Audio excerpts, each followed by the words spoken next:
पिछले सीरीज में हमने 1937 से 1947 काल के बीच शिक्षा के प्रसार के अंतर्गत प्राथमिक शिक्षा पर प्रकाश डालने की कोशिश की। अब आगे माध्यमिक शिक्षा सन 1937 से 47 की अवधि में माध्यमिक शिक्षा की प्रगति अवश्य हुई, परंतु यह प्रगति पहले की अपेक्षा धीमी थी। सन 1946 से 47 में भारत में पाकिस्तान को छोड़कर कुल 107 माध्यमिक विद्यालय थे। इस संख्या में 1763 विद्यालय केवल बालिकाओं के लिए थे। इस काल में माध्यमिक शिक्षा की धीमी प्रगति के कई कारण थे। इनमें प्रधान कारण यह था कि इस अवधि में प्राथमिक शिक्षा में पर्याप्त विस्तार न हो सका। प्राथमिक स्कूलों से माध्यमिक स्कूलों में छात्र आते थे। प्राथमिक शिक्षा की धीमी प्रगति के कारण माध्यमिक शिक्षा की भी प्रगति धीमी होना स्वाभाविक था। दूसरा कारण यह था कि द्वितीय महायुद्ध के कारण आई हुई महंगाई से शहर के मध्यम वर्ग के लोगों पर विशेषतः बुरा प्रभाव पड़ा।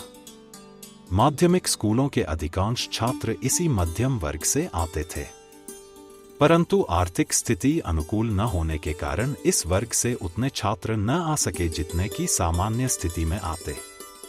परिणामतः माध्यमिक शिक्षा के लिए छात्रों का चुनाव योग्यता पर न होकर आर्थिक परिस्थितियों पर निर्भर हो गया। सुयोग्य बच्चे आर्थिक कठिनाई के कारण माध्यमिक शिक्षा से वंचित होने लगे। अयोग्य बच्चे आर्थिक सुविधाओं के मिलने के कारण माध्यमिक स्कूलों में सरलता से प्रवेश पाने लगे। इस प्रकार 1937 से 47 की अवधि में माध्यमिक शिक्षा सामान्य जनता के हित में न चलकर एक विशेष वर्ग के लिए ही अधिक लाभप्रद सिद्ध हुई। सन 1947 ईस्वी में शिक्षा में विविधता लाने का भी इस काल में कुछ प्रयास किया गया। प्रांतीय सरकारों ने कई व्यावसायिक तथा टेक्निकल स्कूल खोले।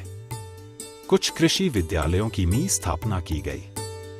द्वितीय महायुद्ध के कारण इन विशिष्ट स्कूलों की आवश्यकता का अधिक अनुभव किया गया। इनकी ओर जनता तथा शिक्षा विशेषज्ञों का पहले से अधिक ध्यान गया। सन 1937 से 47 के काल में शिक्षकों के प्रशिक्षण पर विशेष ध्यान दिया गया। सन 1937 से 47 की अवधि में विश्वविद्यालय तथा उच्च शिक्षा में कुछ प्रगति हुई। इस काल में 4 नए विश्वविद्यालयों की स्थापना की गई। ये नए विश्वविद्यालय त्रावणकोर विश्वविद्यालय 1937, उत्कल विश्वविद्यालय 1943, सागर विश्वविद्यालय 1946 तथा राजपूताना विश्वविद्यालय 1947 थे। इस प्रकार 1947 तक देश में कुल 16 विश्वविद्यालय हो गए। विश्वविद्यालयों की संख्या में वृद्धि के साथ साथ विद्यार्थियों की संख्या में भी वृद्धि हुई।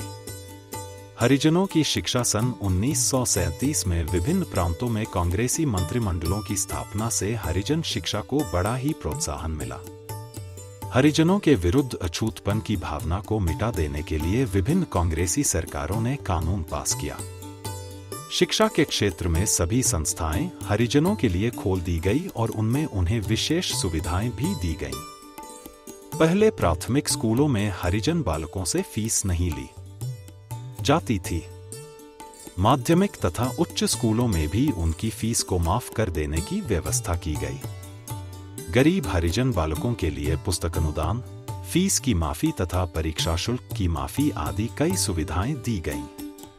मेडिकल तथा इंजीनियरिंग ऐसे विशेष विद्यालयों में उनके लिए स्थान सुरक्षित रखे गए। प्रांतीय सरकारों द्वारा दी हुई उपयुक्त सुविधाओं के अतिरिक्त केंद्रीय सरकार ने भी हरिजन शिक्षा को आगे बढ़ाने का प्रयत्न किया। सन 1942 में डॉक्टर अंबेडकर भारत सरकार के कानून सदस्य बनाए गए। अंबेडकर की प्रेरणा से केंद्रीय सरकार ने पिछड़ी जाति के छात्रों को कुछ छात्रवृत्तियां देना स्वीकार किया।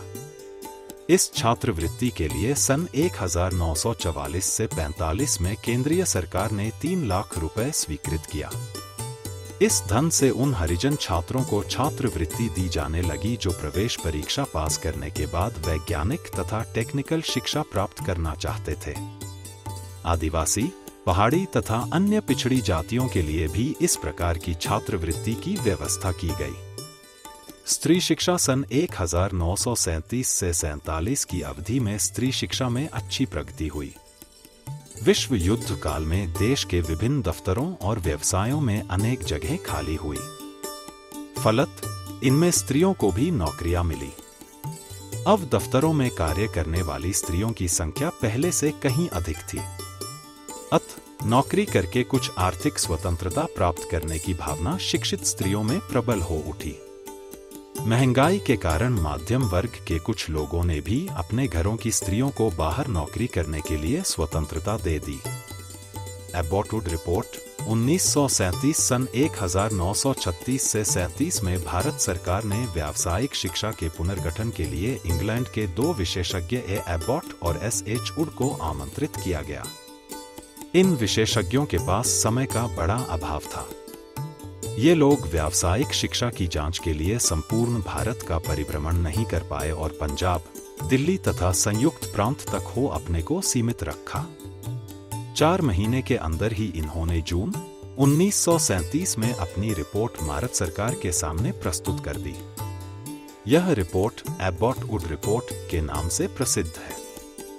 यह रिपोर्ट शीघ्रता में तैयार की गई थी, इसलिए इसमें व्यावसायिक शिक्षा के सभी अंगों पर विचार नहीं किया जा सका।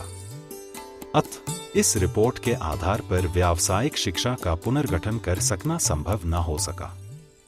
सन 1944 में सार्जेंट रिपोर्ट प्रकाशित हुई। इस रिपोर्ट में एबॉट वुड के सुझावों के आधार पर व्यावसायिक शिक्षा का विस्तृत अध्ययन किया गया। अतः सार्जेंट रिपोर्ट के समक्ष एबॉट वुड रिपोर्ट का महत्व घट गया है। तथापि व्यावसायिक शिक्षा के क्षेत्र में एबॉट वुड रिपोर्ट ने बहुत दिनों तक लोगों का ध्यान आकर्षित किया। व्यावसायिक शिक्षा सन 1937 से 47 की अवधि में व्यावसायिक शिक्षा के क्षेत्र में प्रगति कुछ अवश्य हुई, परंतु इस काल में कोई विशेष बात न हुई, क्योंकि व्यावसायिक शिक्षा के क्षेत्र पूर्ववत रहे।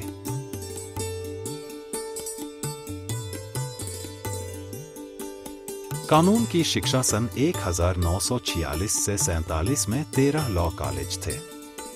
आंध्र तथा बंबई विश्वविद्यालयों ने इंटरमीडिएट उत्तीर्ण छात्रों को मीला की कक्षा में भर्ती कर लेना प्रारंभ कर दिया, परंतु अन्य विश्वविद्यालय केवल ग्रेजुएट को ही भर्ती करते थे। चिकित्सा की शिक्षा सन 1946 से 47 में विभाजन के पूर्व भारत में कुल 26 मेडिकल कॉलेज थे। इनमें 3 कॉलेज केवल महिलाओं के लिए थे।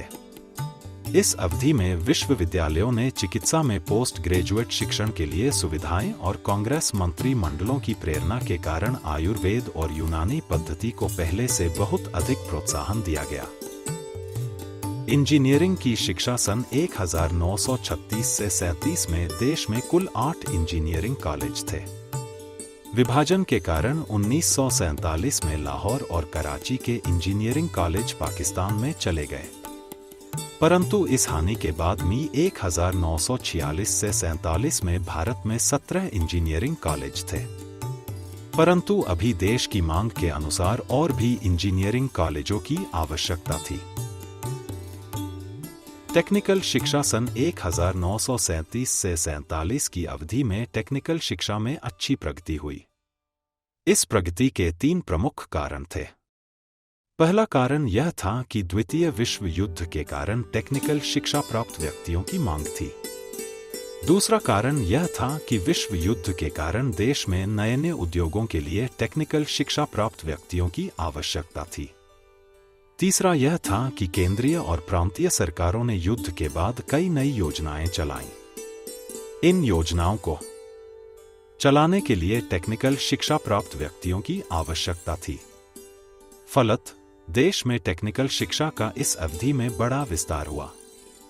सन 1946 से 47 में देश में कुल 460 संस्थाएं छात्रों को टेक्निकल शिक्षा दे रही थी। सन 1945 में भारत सरकार ने टेक्निकल शिक्षा के आयोजन और पुनर्गठन के लिए एक अखिल भारतीय टेक्निकल शिक्षा समिति स्थापित की। इस समिति को विभिन्न टेक्निकल शिक्षा संस्थाओं में समन्वय प्राप्त करने का भी कार्य दिया गया। इस समिति की सिफारिश पर भारत सरकार ने टेक्निकल शिक्षा के प्रसार के लिए एक योजना स्वीकृत की। सन 1945 में भारत सरकार ने टेक्निकल शिक्षा के संबंध में परामर्श देने के लिए नलिनी रंजन सरकार की अध्यक्षता में एक उच्च टेक्नोलॉजिकल शिक्षा समिति की स्थापना की। इस समिति ने 1946 में सुझाव दिए कि देश में उच्च टेक्निकल शिक्षा के लिए 4 बड़ी संस्थाएं स्थापित की जाए। एक संस्था कलकत्ता के पास हो और दूसरी बंबई के पास। तीसरी संस्था उत्तरी भारत में हो और इसमें जल विद्युत की इंजीनियरिंग शिक्षा पर विशेष बल दिया जाए। चौथी संस्था दक्षिण भारत में स्थापित की जाए। इन संस्थाओं के आचार्य तथा विभाग प्रधान शीघ्र ही नियुक्त किए जाएं, जिससे इनमें शिक्षा का कार्य प्रारंभ हो जाए। भारत सरकार ने इन सिफारिशों को स्वीकृत कर लिया। वयस्क शिक्षा 1937 से 47। सन 1937 ईस्वी में 11 प्रांतों में उत्तरदायी शासन स्थापित होने के बाद प्रांतीय सरकारों का ध्यान स्वभावत वयस्क शिक्षा के प्रसार की ओर गया। जनहित के कार्यों में निरक्षरता को दूर करना बड़ा आवश्यक समझा गया। अतः कांग्रेसी मंत्रिमंडलों ने वयस्क शिक्षा को बड़ा महत्व दिया। ऐसी स्थिति में केंद्रीय कांग्रेसी मंत्रिमंडलों ने वयस्क शिक्षा को बड़ा महत्व दिया। उसने 1938 में बिहार के शिक्षा मंत्री सैयद महमूद की अध्यक्षता में एक वयस्क शिक्षा समिति की स्थापना की। इस समिति ने वयस्क शिक्षा के 2 उद्देश्य निश्चित किए, जिसमें वयस्क निरक्षरों को पढ़ना, लिखना तथा अंकगणित में शिक्षा दी जाए।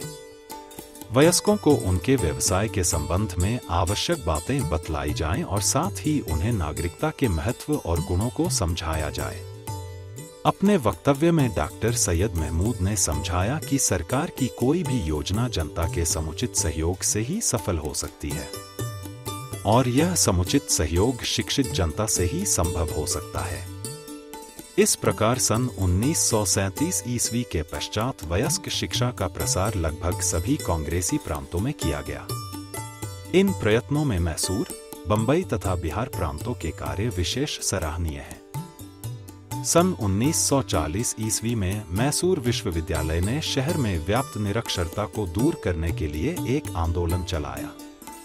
मैसूर राज्य वयस्क शिक्षा समिति की स्थापना की गई। इस समिति में 60 सदस्य थे जो वयस्क शिक्षा संबंधी नियम निर्धारित करते थे। दैनिक कार्यों को संचालित करने के लिए समिति ने 12 सदस्यों की एक कार्यकारिणी समिति बनाई। प्रत्येक जिले में वयस्क शिक्षा का निरीक्षण करने के लिए हर एक जिले के लिए विशेषज्ञ अफसर नियुक्त किए गए। वयस्क शिक्षा केंद्रों के प्रबंध के लिए प्रत्येक जिले में कुछ अन्य कार्यकर्ता भी रखे जाते थे।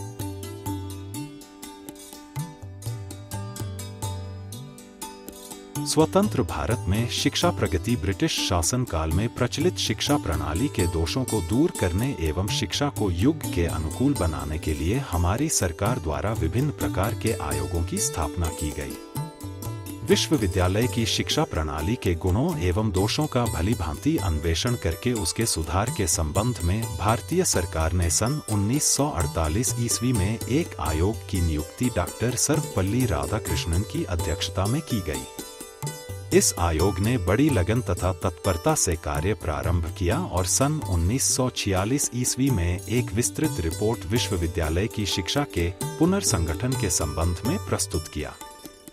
इसी भांति केंद्रीय सरकार ने माध्यमिक शिक्षा का पुनर्गठन करने के उद्देश्य से जुलाई सन 1952 ईस्वी में माध्यमिक शिक्षा आयोग को नियुक्ति मद्रास विश्वविद्यालय के उपकुलपति डॉक्टर लक्ष्मण स्वामी मुदलियर की अध्यक्षता में की गई।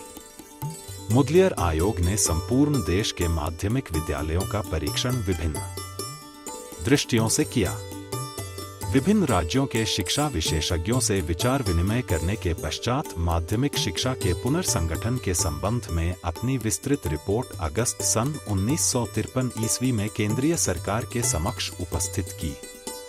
राजकीय सरकार द्वारा माध्यमिक शिक्षा के पुनर्गठन के लिए सन 1953 ईस्वी में आचार्य नरेंद्र देव की अध्यक्षता में एक माध्यमिक शिक्षा समिति की नियुक्ति की गई। इलाहाबाद विश्वविद्यालय की जांच के संबंध में जस्टिस मूथम की अध्यक्षता में एक आयोग नियुक्त किया गया। इन आयोगों ने अपना काम बड़ी तत्परता से किया और सरकार के समक्ष शीघ्र प्रतिवेदन प्रस्तुत किया। बेसिक शिक्षा प्राथमिक और माध्यमिक स्तर तक प्रचलित की गई। राज्य में बहुत से बेसिक प्रशिक्षण केंद्र स्थापित किए गए। भारतीय संविधान में शिक्षा के माध्यम एवं राष्ट्रभाषा के रूप में हिंदी को स्थापित किया गया। हमारे देश में शिक्षा का संगठन एवं प्रशासन पहले केंद्रीय सरकार द्वारा होता था, किंतु यह कार्यभार सन 1921 ईस्वी में प्रांतीय सरकारों को सौंप दिया गया था। प्रत्येक राज्य में मंत्रिमंडल के अंतर्गत एक शिक्षा मंत्री होता है, जो शिक्षा विभाग का सबसे बड़ा पदाधिकारी होता है तथा उसकी सहायता के लिए एक उप शिक्षा मंत्री होता है। शिक्षा मंत्री के कार्य में सहयोग देने के लिए एक सचिव, एक सहसचिव, एक उप सचिव, एक अनुसचिव तथा सचिवालय के अन्य कर्मचारी होते हैं। इसके अतिरिक्त शिक्षा विभाग में शिक्षा संचालक, संयुक्त शिक्षा संचालक, उप शिक्षा संचालिका, जिला विद्यालय निरीक्षक एवं उप जिला विद्यालय निरीक्षक आदि होते हैं। भारतीय संविधान में सन 1960 ईस्वी तक 14 वर्ष तक के बालकों एवं बालिकाओं के लिए अनिवार्य एवं निःशुल्क शिक्षा की व्यवस्था की गई है।